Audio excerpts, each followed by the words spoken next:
What's up, everyone? David Bay here for the official Mr. Olympia Instagram page. We are live for our weekly Instagram Olympia interview series.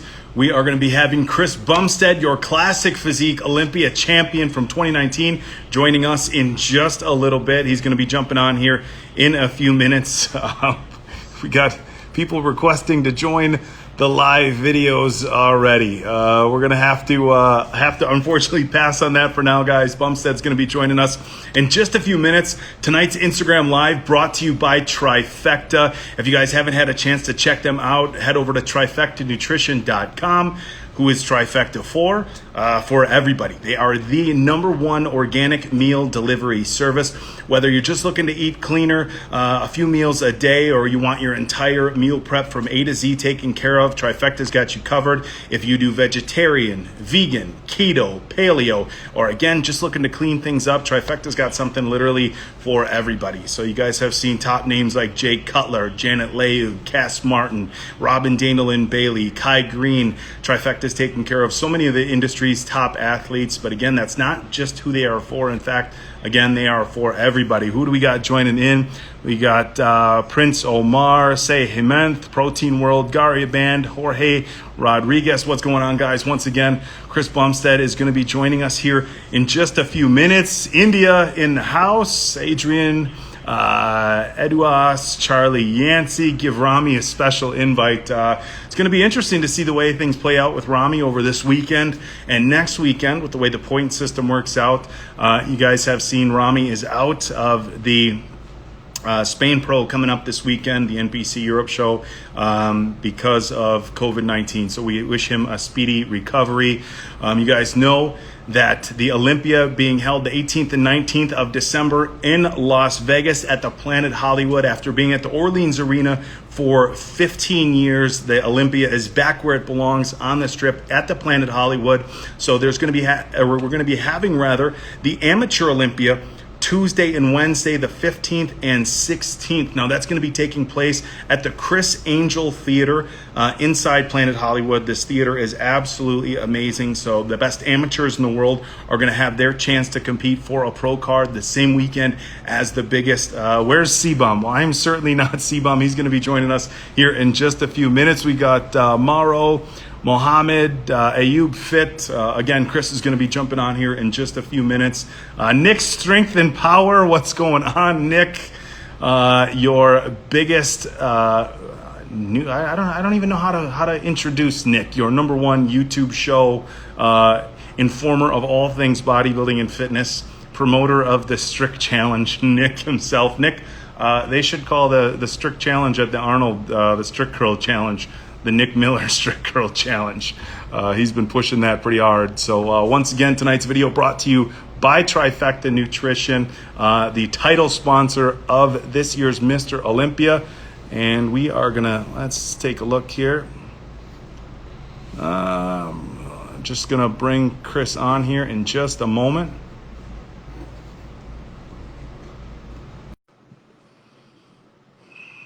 Should be good here, guys. C-Bum's winning it this year, doing C-Bum's weight loss challenge. And there he is. What's going on? Full beard and force. I need to back up here so you can see my ugly mug a little bit more. How's it going, Chris? How's it going, man? Good. I'm gonna adjust my setup here a little bit so we can see my head on the top of this screen here. Try not to mess it up too much. You got a ring light even, eh? Yeah, how you can see it. You can see the reflection. Last week I just had like a side light coming at a 45, which shadows my face a little bit. But I thought I'd bust out the ring light. But thank you for noticing that. You've got a fan. I call you out, so it doesn't. I don't have the perfect lighting around my face right now to bring my eyes out, but that's okay. I'm sure everybody will be fine. So, how you doing, man? I'm doing good, doing really good. Just kind of enjoying the lifestyle right now, good old prep. Yeah. So the Olympia, we are 10 weeks out tonight officially. We know that there's some events that prejudging takes place on Friday morning. We have some finals on Friday night, along with the men's open prejudging on Friday night. Now for Classic Physique, you guys go for prejudging. Is it Saturday morning and then finals Saturday night, or are you on Friday? I mean, last year changed us to the Saturday full day. So Saturday morning on the expo stage was our pre, and then Saturday night finals in the arena. So I'm hoping to keep it like that because it was fun being the last day, and it gave us an extra day after weigh-ins and everything to kind of carve up and get everything ready. So I hopefully it stays the same, but I'm not really sure. And I think it's just exciting for all the fans and especially the athletes to have all of the finals on the Olympia stage. That was one big thing when Dan Solomon took over, and then as Jake Wood came in, they wanted to make sure that all of the IFBB pros had the biggest stage in the world. For those of you not familiar, for a lot of years, there were certain events that had both prejudging and finals at the expo stage, which is fun when you have a huge expo and there's all the people going crazy. But the lights and all the LED screens and the smoke and stuff like that, it makes for a little bit more grand finals. And so I'm sure for you being on that stage for finals, it's a little bit more exciting, wouldn't you say? Like, it's obviously the expo stage is awesome too, but nothing quite compares to being in that arena. I still remember the first time in 2017 when I was there, and I felt like a young little rookie, just like nervous to be back there. And I like put my head over the curtains one time, and you look out, and there's like 10, 12,000 people, however many people out there, and you're like, holy fuck, like this is intense right here. So definitely a cool moment, and like you said, it was awesome that Dan got everyone to experience that last year, and I'm sure it'll be the same this year. Yeah, and at a brand new venue, for a lot of years, the Olympia traveled all over the world to a lot of different cities. And I believe in 1999, it found its way to Las Vegas and stayed there. After the 2003 Olympia, I believe was the last Olympia at the Mandalay Bay. It found its home at the Orleans. Now back on the Strip. Obviously as a competitor, you're there. It's work. You're there to compete. And whether you're in a shed somewhere or, under the brightest lights, that you're still there to do a job. But I'm imagining for you guys, it's nice knowing that the Olympia is back on the Strip as well. I think it's pretty nice. Yeah, for me, like you said, it's such like a head down, just get on stage and get your job done kind of weekend for me. I could be standing outside in the tent and I'd be just excited to get up there. So that's kind of my personal opinion. But in terms of like the fans and the overall presentation of it all, it's definitely going to add like a little bit of an extra edge. And like you said, being on the Strip is awesome. Me and my family have stayed in the same hotel every single year. It's like a tradition. And the Planet Hollywood is kind of right across the street from it. We have full kitchens and everything in there. So for us, it'll be like a 30-second walk across the street and just be into the middle of everything. So we're really excited for that. Yeah, the Orleans had its perks, being that it, for a lot of people, they felt like it was nice being away kind of from the hustle and bustle of the Strip. But, the majority of the people at the Olympia every year are the fans. And I think the fans like being right at the Strip, just being in the mix of it all. So the new theater, the Zappos Theater, I think seats a little over 7,000. So they have acts like J-Lo and Janet Jackson and U2 and all the biggest music stars and stuff like that. So it's fitting that bodybuilding is back there. But speaking of being back there, a lot of greetings from Greece. Somebody wants you to bounce your pecs, or one of us. But we got people from Iran joining in, Sweden, all across the globe. So your first Olympia, you got runner-up, which is obviously a tremendous deal. How old were you at your first Olympia? Oh, geez. 2017, I would have been 22. 22 years old. So we talk about so many bodybuilders nowadays not even earning their pro cards till their late 20s, even into their 30s. You made the Olympia stage by the time you were 22. Give us a little bit of insight. We had some people ask when we posted the original update that we were going to be having you on about, your nerves and what it was like competing at your very first Mr. Olympia. I mean, obviously you went out there and you did very well, first call out, but you're on stage against, some really fantastic competitors in the biggest stage of the world. What was that like? It was definitely an incredible weekend. There was 100% a lot of nerves. I've approached everything in my career very slowly and one step at a time, not looking too far into the future. So that whole year, nothing was really thinking I was going to get to the Olympia and come second place. It was just kind of like, all right, I'm switching to Classic this year. I got to win a pro show. Like, let's see how good I can do in pro show. Let's see how I hold up in the Classic Physique division because I turned pro in bodybuilding. And then when everything kind of came together and I ended up winning 2 pro shows that year and I was headed to the Olympia, I was just so excited to be there, standing on that stage, knowing I'd be like backstage with people like Phil Heath and some of the open guys was like it is a dream come true for most any bodybuilding fan really.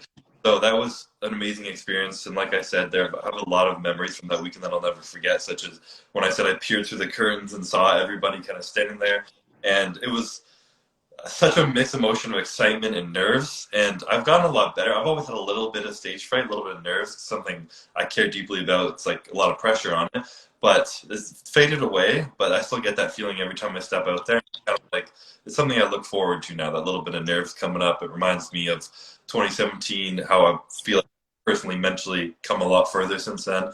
My presentation is so much better. I'm just a little more excited to get the nerves, but it's like I said, it was a crazy experience, and there's so many memories that I will cherish forever.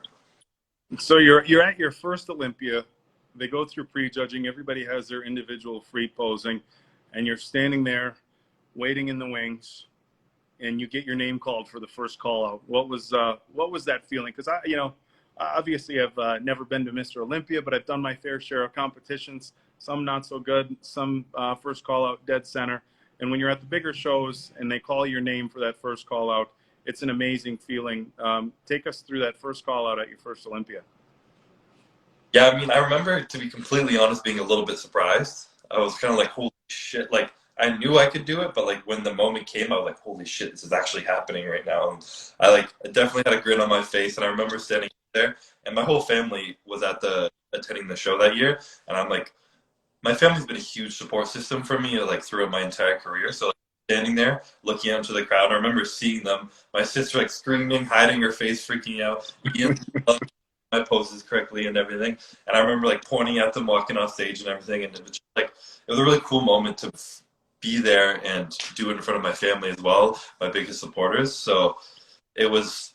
It's really hard to explain that thing. I guess it was a bit of shock, a bit of surprise, and then just like pure excitement to get out there. And after that year, really, that show is really what changed everything for me. That was the show that took me to decide to drop out of school, to make this a full-time career. I was finally like, okay, holy shit, like you just second in the world at 22 in your first shot at the Olympia. Like this is like what you can do this for the rest of your life. This is what you're meant to do. Like chase it 100%, you know? Yeah, we're getting some interesting questions. What's bagged milk like? Somebody, I don't know if is that an inside Canadian joke? Do you drink bagged milk? We don't really have cartons of milk or gallons like you guys. We have it in bags. Yeah. There's a couple of gas stations here in the Midwest called Quick Trip, and they used to sell bags of milk, and they would give you a picture, and you just snip off the end of it. But that's a popular thing in Canada, the bags of milk, huh? The corner and you pour it out. But yeah. Do you? I'm guessing you have to cut milk out for your contest prep, or is that something that you have leading into the show? Yeah, I probably haven't bought a bag of milk in 15 years, to be completely honest. I don't drink milk anymore. I was going to say, because what about ketchup chips? Manager Matt wants to know about ketchup chips. I'm personally not a huge fan of it, but a lot of my friends are. It's definitely a popular thing here in Canada. I'm trying to. I've been there a handful of times, both to Vancouver and Toronto for shows, and some interesting cultural differences, even for as far north as I live. And we won't get too much into that. Canadian stereotypes for sure. It's pretty funny. Yeah, I'm from Wisconsin, and I like to think that I have a very non geographical dialect, I guess you could say. But I've had people ask me if I'm from Canada, which I'll take the good and the bad. Yeah. All right. Now it's interesting. I've been at every one of your professional shows. I was in Pittsburgh in 2016. You won there, and then, 2017 when you won in Pittsburgh and Toronto, and then you had the Olympia in 2017, Olympia in 2018, and Olympia 2019. It's interesting when we look at your record, I guess you could say, as a pro. You've never been outside. You've won 3 of your 5 pro shows. It's weird to be sitting here talking with an Olympia champion saying that you've done a total of 5 pro shows, 3 of which you've won, and 2 of which you came runner-up. In taking the entire year off, now we know we had a few health issues that you took some time off to rest from. Do you feel like that's an advantage now for you to be able to take all this time off in between shows, or do you ever feel like you get a little bit rusty, or? I think it's 100% an advantage for me. If I truly practice my posing like I do in prep leading up to the show, I don't feel rusty getting on stage or anything like that. I was doing a bit more guest posing when I was a couple years ago, which helped. But I think, especially myself as a young bodybuilder who may not have, if like I understand I'm still Mr. Olympia, but I still view myself as like a young bodybuilder. I might be missing some muscle maturity, something that can kind of come on. The longer the off season, the longer I can hold on to the new muscle that I'm trying to put on, the more likely I am to retain it and kind of add that density on stage.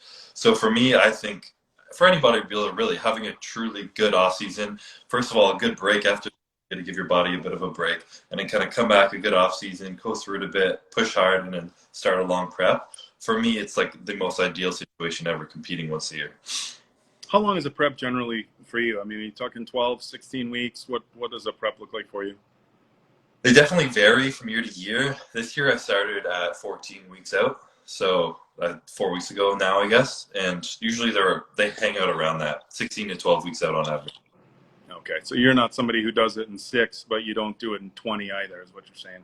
Yeah, no. I keep a pretty like well conditioned off season. I don't let anything go too far. I always have abs and some lines and everything, but I definitely still need the full 14 weeks to kind of get fully ready. Yeah. We had the reigning figure Olympia champion Sydney Gillen on 2 weeks ago, and she said that she preps for the Olympia for 3 weeks, which was I mean, granted, she stays in phenomenal shape all year round, but regardless of how good of shape somebody stays in, to prep for the Super Bowl of bodybuilding inside of a month was funny to hear her say. What do we all got? A lot of love coming from all over the globe. Australia, again, Iran. I have no idea what that flag is right there. Brazil. Don't I?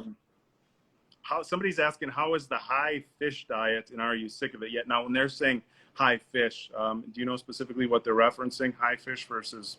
I mean, for a while in my off season, I was having like fish 4 or 5 times a day, and it was quite a lot of fish, and I kind of got sick of it then. But it's down to I have 3 meals of fish a day right now, and it's really not bad at all. I'm already so hungry all the time that whatever I have in front of me is super enjoyable. So I'm loving fish right now. Yeah.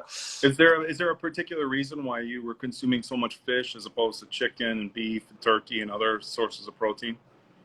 For me personally, I found it's just, and for a lot of people as well, a lot of people find with digestion issues or kind of food intolerances, if you go on like a pescatarian type diet, it can help a lot of those like problems, whether gut inflammation or anything inside your body.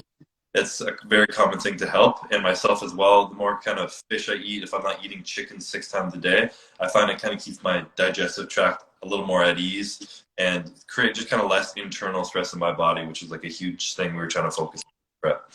Yeah, and when you're eating a lot of meat, and anybody who's done a contest prep or just eaten a lot, when you're eating 5 or 6 times or 7 times a day, whatever, 12 ounces of fish does not eat the same as 12 ounces of chicken at all. It's the 12 ounces of fish seems like it goes down really easy, where you start getting around 12 ounces of chicken, you're chomping and chewing, and it seems like it can really be a job in and of itself just to finish your food. So I completely understand what you're saying. We had another person jump in and ask if your prep has changed from your first 2 Mr. Olympias to this year.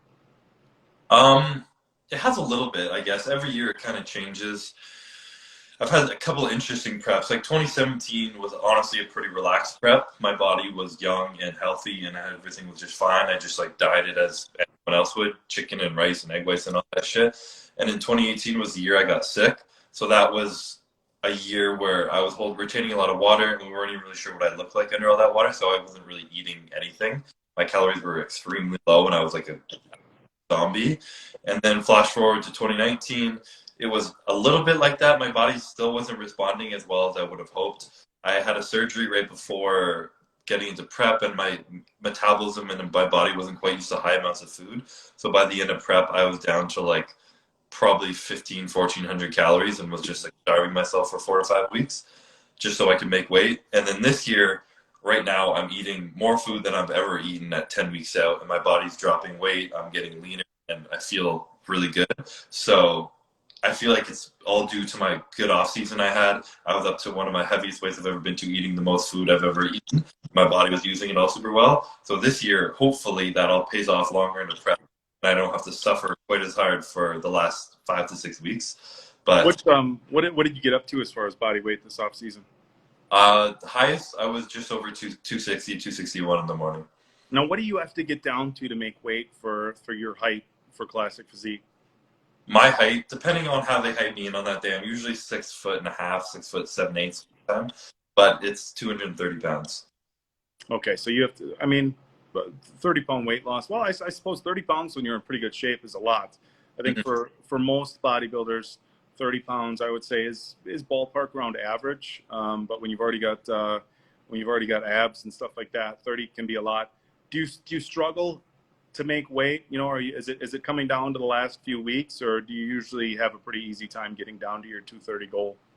It's definitely always coming down to the last, to like 2 weeks, probably week to 2 weeks. I think last year I made it at 6 or 7 days out, and we were like excited that I would made my weight so early.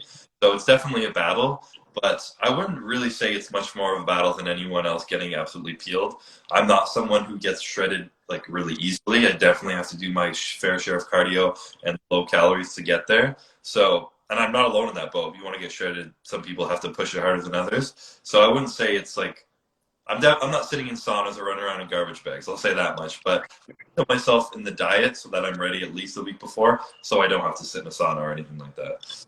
All right, we have a ton of people asking the same question, so I can't even point out who it is. Are you going to keep a beard or a mustache or be clean shaven for the Olympia, or are we going to have to wait to find out? I mean, it's really no secret. Definitely bringing back the mustache this Yeah. year. It was a sentimental thing last year because I had it through my prep in 2018, and that was the year when I was sick, and I hadn't really told anybody that I knew I wasn't even close to 100%. And right before the show, I remember asking a few of the people backstage, some of the promoters, judges, like, think I should keep it? And they're like, no, get rid of it. And I was like, okay, yeah, I should. And I shaved it off and competed without it. And I didn't have like the confidence to rock it. And then like, like around, Hampson, he shaved off his mustache and yeah, lost to the Olympia. Well, I didn't, now, I didn't feel I deserved that power that year, you know? And then 2019 came along, and I was like, okay, I'm feeling way better. I look way better this year. I know I'm going to crush it. I'm going to win it this year. Like, I got to rock the stash on stage. It'll be the final touch. And it just like fell into place like that. well, I think it adds to the classic look, just the overall classic look. Now, when we talk about the classic look, there was no way I was going to go through this interview without bringing up Breon Ansley.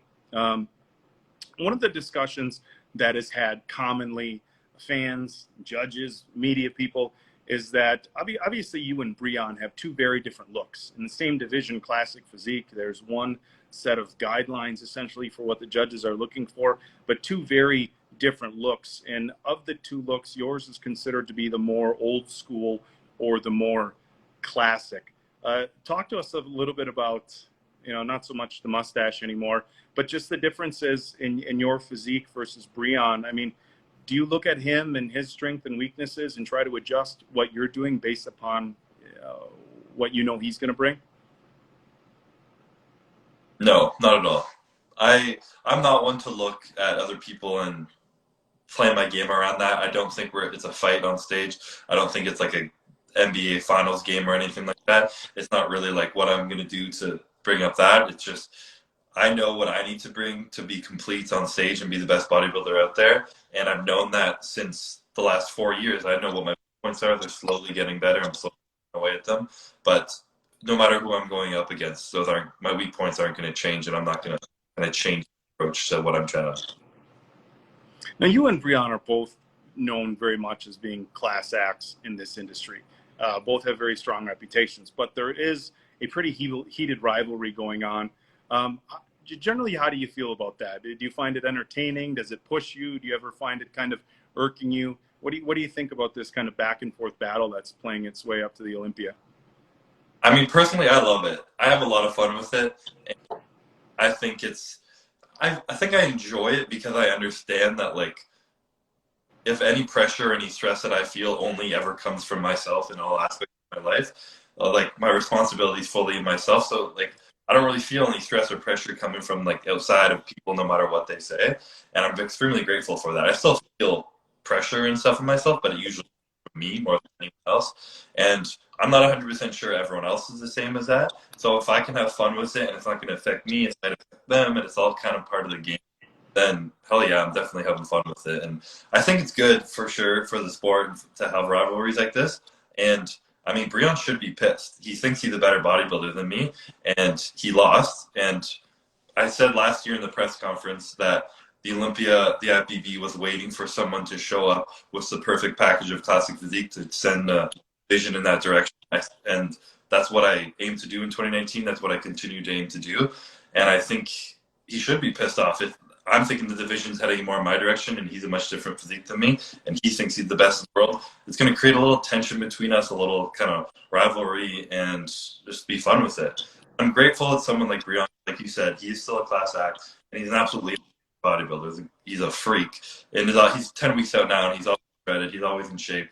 He's a great ambassador for himself, so it kind of makes it a little more fun that I'm not a dickhead in the process. You know? But are you going to beat him? Oh hell yeah! Oh, hell yeah. Get his last. You know, I got to pull clips for this later on this week. I'm pulling your clips where you say no, hell yeah. So, no, it's. Do you think it would make the rivalry different if he was just kind of like a dick, you know, like if he just came out? I mean, it's heated because he says he's going to win. You know, I mean, his mentality is the exact same as yours. There's no, I'm going to bring my best package and see where the chips fall and, you know, may the best man win. Breon's attitude is also 100%. He's coming to get his title back. Knowing that he's got that exact same attitude, does that push you harder? Not really, honestly, because I don't think he can, to be completely honest. My motivation is to get a perfect score on the scorecard this year. I didn't have it last year, and it was close. I understand that, but my goal this year is just to have a 5 on the scorecard and walk away with that. And I know what I have to change, and it's got nothing to do with who's in second, third, fourth, or fifth place. What is it? What is it that you have to change? Goals is, I mean, last year I knew I wasn't close to 100% of what I could have been. I was still kind of coming off injuries, stressed about my health, and body wasn't 100%, and hadn't had 100% off season. And this year, I'm way closer to that. I know it's like the perfectionist I am. For me to ever say I'm at 100%, I probably won't. But I was pretty far from it last year. And specifically, things that bring up my biceps and my back are the two main things. And I've focused a lot on that in the past year, changed a lot about my training and kind of the volume and everything I've been putting into it. And I know they've come up a pretty good amount. And the way my body's responding to my diet already, I believe it'll be easier for me to maintain size throughout this prep because I'll be eating more and get more shredded than I was the year before.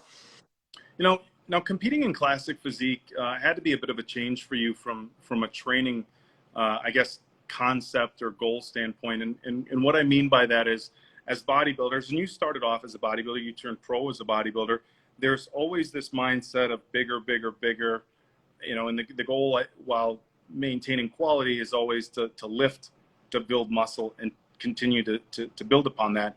Knowing that you have improvements that you want to make, but you also have a weight cap, how does that change your training? Because, you know, as a bodybuilder, you couldn't get too big. Whether you got on stage at 230 or 240 or 260 wouldn't make a difference. But how does that change your training and your off-season diet, knowing that, look, I have to cap my weight at 230. So if I get too big, it's just muscle that I'm going to have to diet off.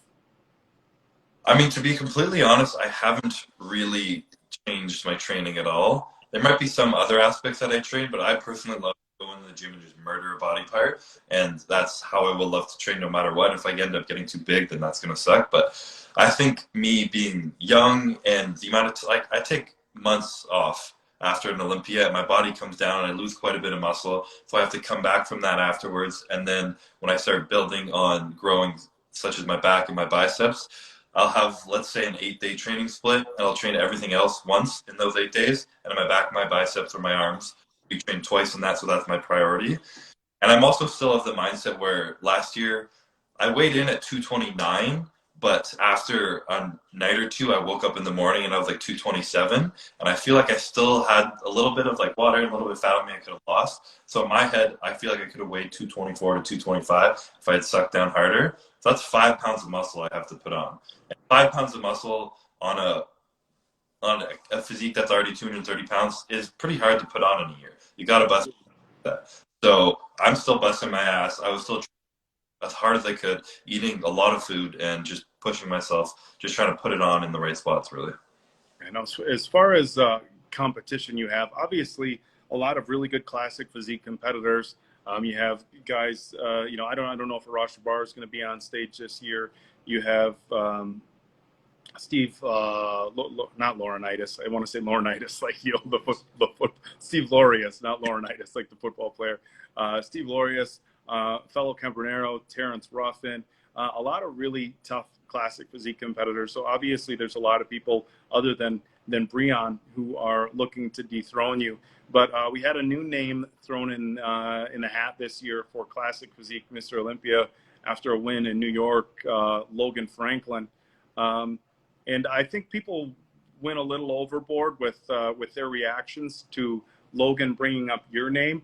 But the discussions that we've had, myself, Sean Ray, Bob Ciccarillo, and some of the talking heads, Nick Strength and Power, these guys, is that Logan's physique, his type of physique, matches up probably closest to yours more so than any of the other guys. We talk about Terrence and Alex Cambronero and Steve and Breon and all these other guys. Logan's physique is most similar to yours in structure and stature. Do you consider him to be a pretty good threat this year? Not this year, no. Not this year. I think he's got some. I'm a fan of his physique. I'm a fan of Logan. Me and him, we chat the other time. He's definitely got a hot head. He's a true American. He believes in himself, as he should. He's an amazing bodybuilder. He won the New York Pro. That's awesome. But I'm a fan. I'm a fan that he also has a similar physique to my own, and the fact that it's being rewarded as shows as prestigious as the New York Pro. That's a good sign for me. That means Chris won the Olympia. This is kind of what we want, and he's a smaller example of what we want. And I think personally that he'll be climbing his way up the ranks over the next few years, and I think he'll be battling in the kind of the top 3 spot. But I don't think he'll be winning Olympia until I decide to retire.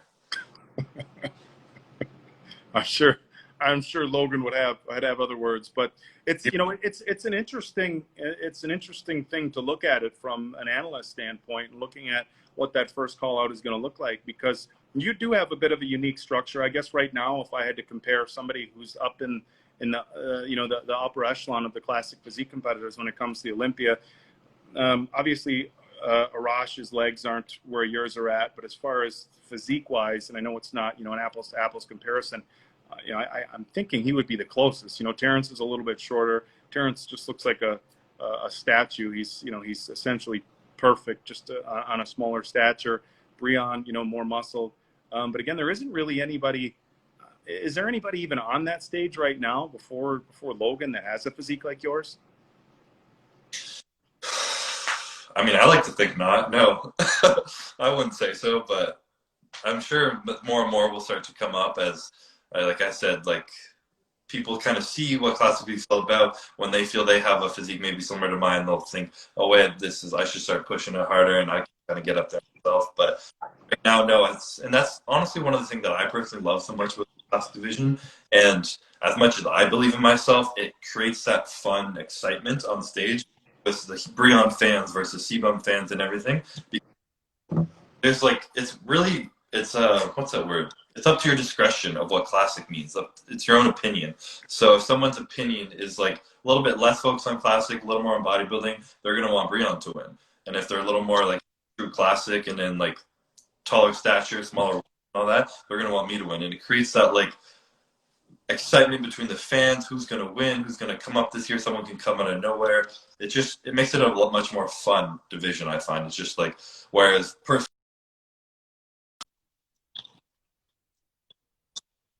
not going to happen. Yeah, I think that it does create an interesting dynamic in how many different opinions that we do have from the fans. Like you said, and I don't know that anybody's right. It's you know the old it's the you know Dorian Yates or Lee Haney, or you know classic physique versus mass monsters. You know the Jay Cutler versus Dexter Jackson.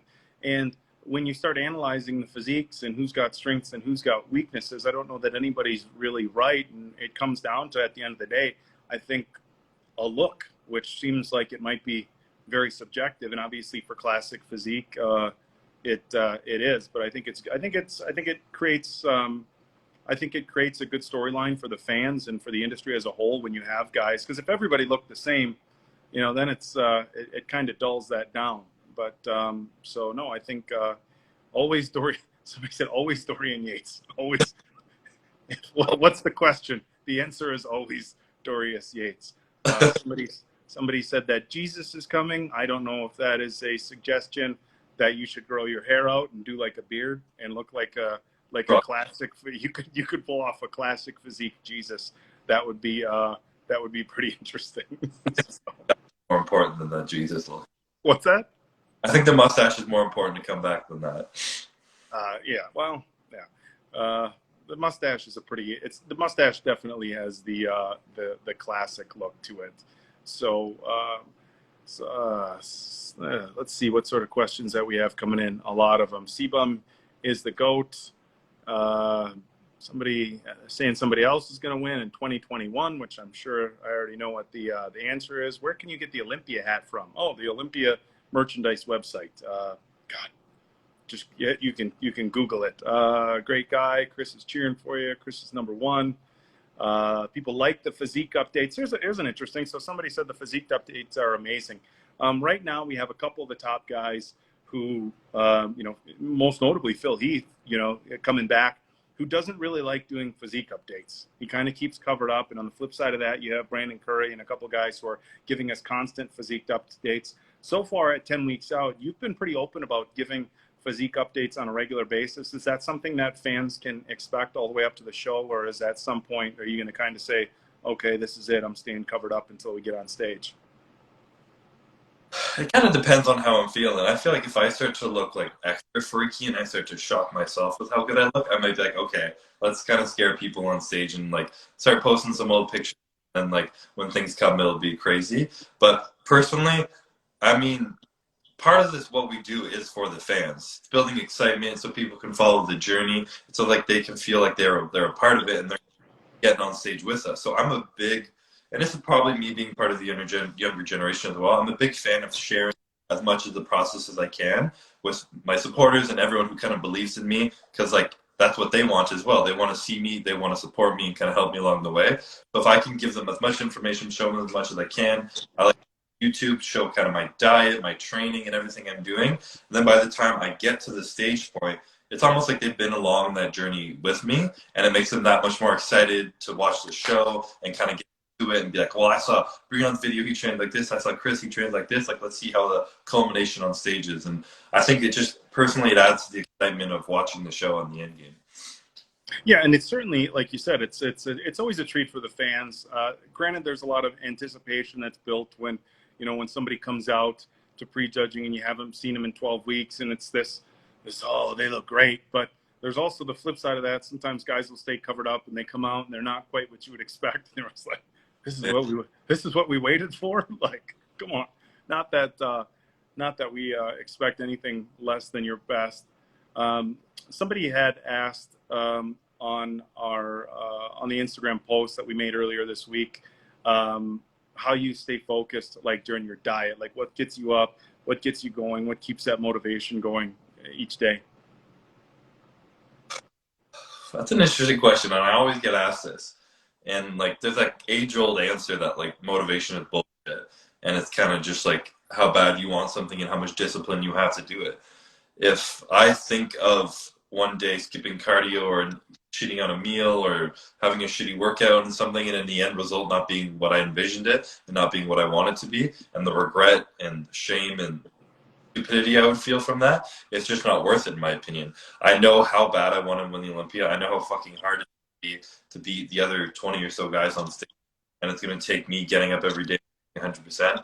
So there's really no reason for me to slack off. I'm grateful. I'm extremely grateful to be in this opportunity, and that's also part of it. A lot of people dream of getting to this point to step on stage at the Olympia, and I'm not going to be one to waste it. I know I'm not going to be here for the rest of my life, and I'll be looking back when I'm old and cherishing these memories and remembering them. I want to remember myself for have given all and being 100%. Yeah, it's interesting that you bring up the motivation and the discipline, because that's a recurring thing that we've heard from a pretty good handful of the Olympia champions. And it's one of the questions that we get for all the champions, whether it be figure, whether it be bodybuilding, whether it be bikini. That question comes from so many people: how do you stay motivated? And a lot of times, I think people need to understand you're not always going to be motivated. You're not always going to be motivated to get up at 5 a.m. and do an hour of cardio, and that's when discipline comes in. That and it's great hearing it, because I think a lot of times people who run into those roadblocks and hit those plateaus think that maybe they just don't have the mindset to be a champion, and then when they find out, like, hey, look, the number one guy in the world isn't always motivated, but he still gets his ass up and does it. It can be refreshing for people to hear. So no, that's I always say it's a big thing on actually doing something that you love and you're passionate about for the right reasons. Like the true intrinsic motivation that you are excited to do something because it's your passion and your dream, then you're more willing to have that discipline for it. Whereas if it's just something that like, oh, I want to bodybuild to like look cool and to get girls and to make money and all this shit, that's the kind of stuff that fades away and leaves people seeking motivation. And I usually give the example of like my parents. They will work behind a computer screen, working, doing charts, or doing home visits or whatever they do for like 12 hours a day, doing the work that they need to do. Grinded when I was a kid. I could never do that. I couldn't sit behind a screen and write up reports and do all the kind of shit that they do for like not from 7 a.m. to like 9 p.m. at night some days just to get the job done that you need to for the day before. For me, that would be mind numbing. I wouldn't be able to find the motivation, and I'd probably quit. And that's because I have no like intention of doing that with my life. My passion lies within bodybuilding, so that's where I find it easy to put my discipline into that. Somebody asked if you how do you think you would have done in open bodybuilding, and if you think about that, obviously with being the number one competitor in the world in your division, it seems like a no-brainer that you're going to stick with classic physique. But is there ever the desire to go back into open bodybuilding? No, I've never had the desire to even compete as a pro. Even when I was climbing the ranks, I kind of felt like my end game would be turning pro before the classic physique division came on, and that's why for me that was like such perfect timing that it came out the year I turned pro because I felt like that was going to be the end for me. I didn't want to be a mass monster. I didn't want to try and push to be 300 pounds.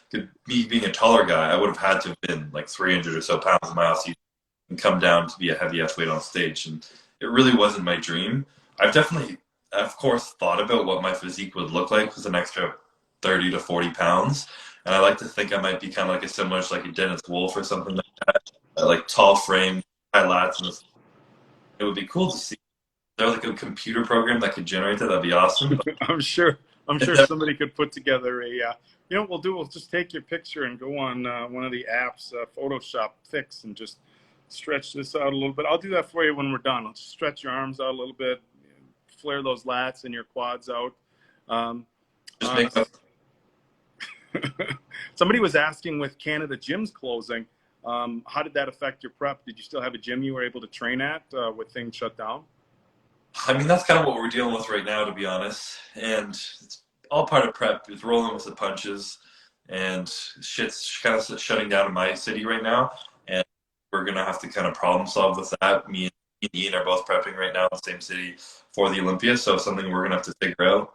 But I count my lucky stars for my last few years of having horrendous shitty preps with like injury after sickness after just like hurdle to come over. So now when something happens, like someone told me the gyms are closing, I don't stress about it. I'm just like, all right, well, there's a basement gym around. We can drive to another city. We can kind of problem solve, figure it out, and it'll all be fine. So that's just kind of that's this week announcement still going on. None of us are figuring out what we're going to do about that. I got to imagine that you could kind of throw it out there to anybody who's got a private gym or a training studio and say, hey, look, you know, can you let me use your gym? And they're going to say, hey, this is the classic physique Olympia champion, and have a copy of the key made for you. But have you had to improvise and change your training, or have you been essentially able to do what you're used to doing? I mean, I haven't had to yet. In During my off season, I was training in the basement for a while, and like, we had a Smith machine and some dumbbells, and that was about it. And that's how half of my off season was. And it was an adjustment, but we got it done. I had Ian down there training with him, so that made it a little easier. That'd definitely be hard alone. But like I said, this has just kind of happened today that they're talking about shutting down gyms. So the adjustments are going to have to come in the future. And sadly, like you said, like find someone. It's difficult in Ottawa. There's really not much fitness scene. There's no bodybuilding gym. I don't get to go into any gyms for free, or I get trips here. I pay my day passes. I pay my membership. No one really cares that you're Mr. Olympia here. They're all kind of like fitness clubs that. Has have you and Ian thought about and obviously your sister Melissa, an IFBB figure pro. Have you guys thought about just kind of piecing together some sort of gym that you could work out at if in situations like this? This is what's made us think about it. Everyone who owns a gym knows you don't get that into that for the money. So us being kind of like young, just focusing on bodybuilding right now, we hadn't really thought about it. But after like this feeling of sorry, after this feeling of like seeing how quickly it can be taken away from us, we're kind of like maybe we should do that. So it's been our thoughts lately, but a little too late to be building a gym at this point. I mean, even just like a setup and like even whether it be a big open basement or a small retail space or something where maybe you just set up a small spot for yourself, or let a couple of people train. Like Flex Lewis, for example, obviously, we don't want to compare the Dragon's Lair because very few people are going to be able to have their very own Dragon's Lair. But it's my understanding that Flex's Dragon Lair, he's got his gym that he shuts down for I think 2 to 3 hours a day, maybe 4 hours, and it's private, so it's not open to the public. And then I think he has a couple of trainers come in throughout the course of the day when he's not there. But essentially, it's this gym that a couple of people can train at, but for the most part, it's closed doors, something like that. But obviously on a smaller level, I think Flex's gym is kind of a dream gym. Have you thought about something like that, more specifically just for you and Ian and Melissa and maybe a tight knit group of people? It's definitely come up. We have a couple friends near us who already have like a small basement set up, which is like pretty good. Like I said, one guy's got a Smith machine and some dumbbells. One guy's got some leg presses and good leg equipment, and we could like really bounce around. So we wouldn't want to do something small, but in the future, I feel like I would like to do something like the Dragon's Lair and kind of just go big. I don't want to like half-ass it in the basement when I have friends who have that already. Maybe in the future, but a little late for it now. I think to build something as big as Dragon's Lair. I don't know if you can catch me throughout the course of this interview. I'm having a hard time keeping a straight face with some of the comments coming in. Somebody said, does Chris Bumstead look like a Greek god, or do the Greek gods look like Chris Bumstead? Pretty funny. Here's a good one. Dr. Thickness says, what would you call your gym? What would I call my gym? What would you call your gym? I'd probably have to play it off my name, like the Bum Cave or something like that. I'm sorry. That's a pretty good one. That's a pretty good one. The Bum Cave. Somebody asked how you think you would do in a C-Bum's lair. The lair. Somebody asked how you think you do in a powerlifting meet. Obviously, your squat at your weight is pretty impressive. Have you ever done powerlifting, or was it always just bodybuilding? It's always been bodybuilding. For a while when I was in university, I trained with a bunch of powerlifters, and they made me kind of like love the style of training. So I would just work out for 3 hours. I would do like an hour and a bit of powerlifting style training, whether it be squat, deadlift, bench, and then I would do my volume afterwards and spend a lot of time in the gym. But I found I have really small joints. I have small knees, small ankles, small wrists. And I found as I push heavy for too long, I always end up with some nagging injury of some sort. And with my dream being bodybuilding, it didn't really make sense to try and be strong all the time when it was just going to hurt myself. Somebody wants to know what you studied in university. What did you study when you were going to school? I was taking health sciences at a school called Dalhousie in the East Coast, Canada. Okay. So you were going for similar stuff like training, nutrition, things like that? Exactly, yeah. I wasn't 100% sure on what I wanted to do. I had a aspiration of being a physiotherapist or something like that originally, and then bodybuilding just kind of took over everything. Somebody's asking, you were talking about water retention. How did you fix that? You have issues with water retention that you had to work on? I mean, it's very personal to myself. The water retention wasn't because of like diet, kind of because of my health issues and stuff. And that's come down to me just being as healthy as possible with my body, mainly reducing stress internally and mentally and inflammation in my body. So I've changed stuff with my diet, such as eating more fish, eat more slow digesting carbs to prevent less insulin spikes. I try and do like cold showers and cold baths and stuff like that. I try and mentally be less stressed, do like breath work and try and like kind of meditation type things, keep my mind calm as much as possible. And for me, it's all really been about just kind of keeping stress down to keep my health manageable, and changed a lot in the last few years from every little step we've done. So that's kind of the main thing I've had to do. Somebody asked again if he's going to bring the beard or the stash back. He already answered that. The mustache. A lot of questions coming through about the mustache. All the people So, put up a physique update, feeling like, hey, I look really good. People are going to love this. All people comment on, your beard looks sick. I'm like, God. right? Like, oh, hey, I feel really good, coming in lean. Oh, nice beard, bro. Literally, yeah. Well, there's a lot of things to be admired. I think actually when you won your pro card at North Americans, at the time I was doing the play-by-plays for muscular development, and I think the overwhelming majority of my analysis was about your hairline, and not your. Slowly receding as time goes on. But welcome to the club. I'm sure you have a lot of years left. All right. So we're running a little short on time.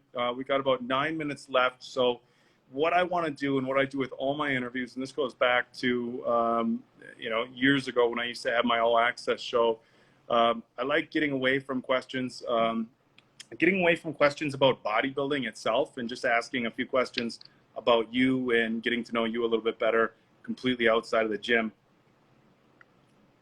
And so these are going to be some fun ones. I actually stole these from an interviewer who does locker room interviews with the Green Bay Packers. So I think there's 6. I should be able to remember all 6.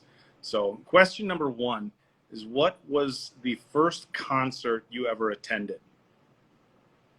The first, I think, I can't remember right now because I think it was the same year, but it's between Red Hot Chili Peppers and Eric Church, which is a country singer. It's a little bit of a discrepancy there between the Chili Peppers and Eric Church. I think it was the Red Hot Chili Peppers. I think it was, yeah.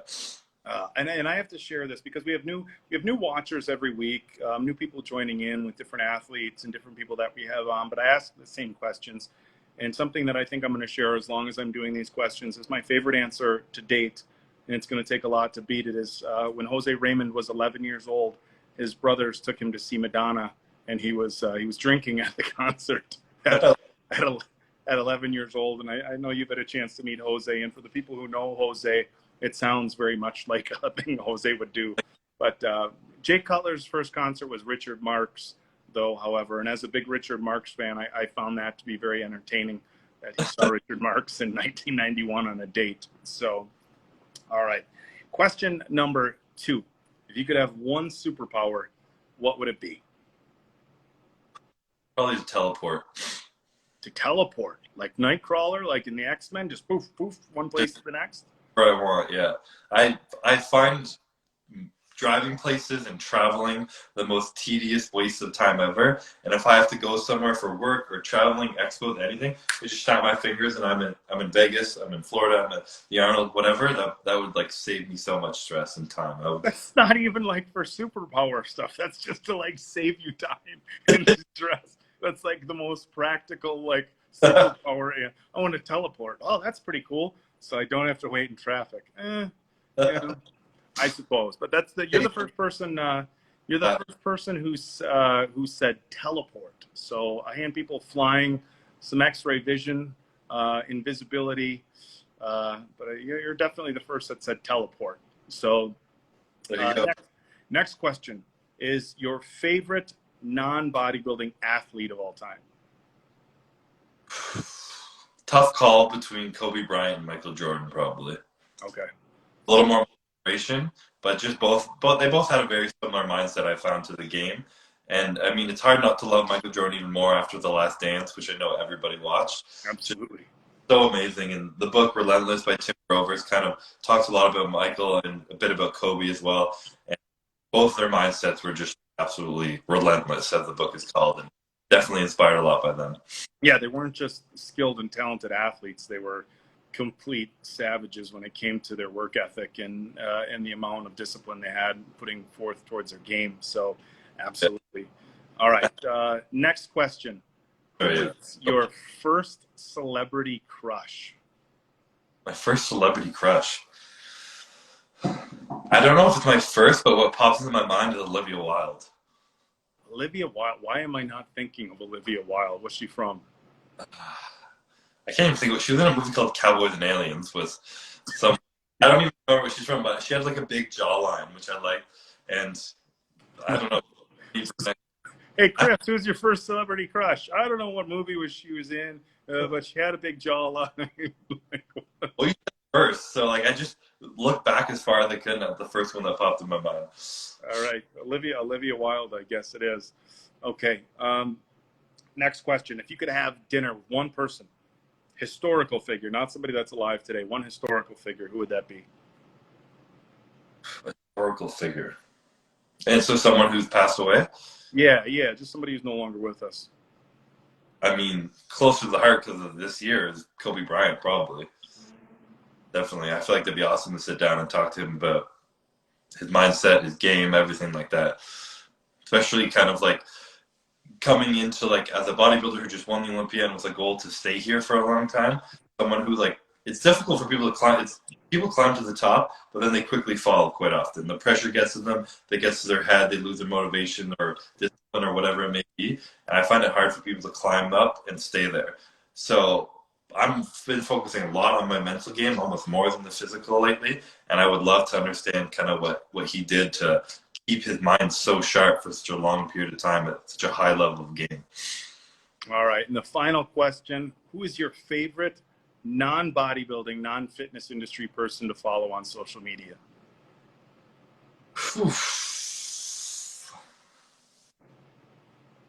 Damn, I have no idea. I don't follow that many people. No. Olivia Wilde? I don't even follow Olivia Wilde. I'm trying to think of someone funny right now, but I can't even think of someone funny. Probably some meme page that I don't even know what it's called, but I don't Probably some meme page that you just see it and laugh and forget what the name is. I'm not one to really follow along with celebrities or anything like that. I have kind of bodybuilders. I like to kind of see what they're up to and shit because I know them personally, but I'm not one to follow the life of a stranger, so I can't really think of anyone. You know how many people are following the life of a stranger right now on our Instagram? True, and I'm grateful. Meanwhile, a whole bunch of people following the life of a stranger, but an interesting life at that. But we're almost out of time. Chris, let's work out together. Thumbs up, thumbs up. Thanks for going live. From Bubble Cake Dude, Young Kurt, Heart Eyes, Peach and Pit of the Week. Loving the podcast. I can't even. I think some of these are inside questions that maybe people who follow you real close might have. A lot of love from Brazil, but in any regard, we really appreciate you joining on. We got 10 weeks before the Olympia. We'd love to do this again as things get a little bit closer, but we wish you the best of luck moving forward with your prep. Once again, guys, we'd like to thank our sponsor for all of our live podcasts, Trifecta Nutrition. Make sure to check them out at trifectanutrition.com. And that is going to do it for myself and your 2019 Classic Physique Olympia champion, Chris Bumstead. Chris, again, thank you very much, for your time, and have a good night, bud, okay? Yeah, for sure. I appreciate it, Dave. Have a good night.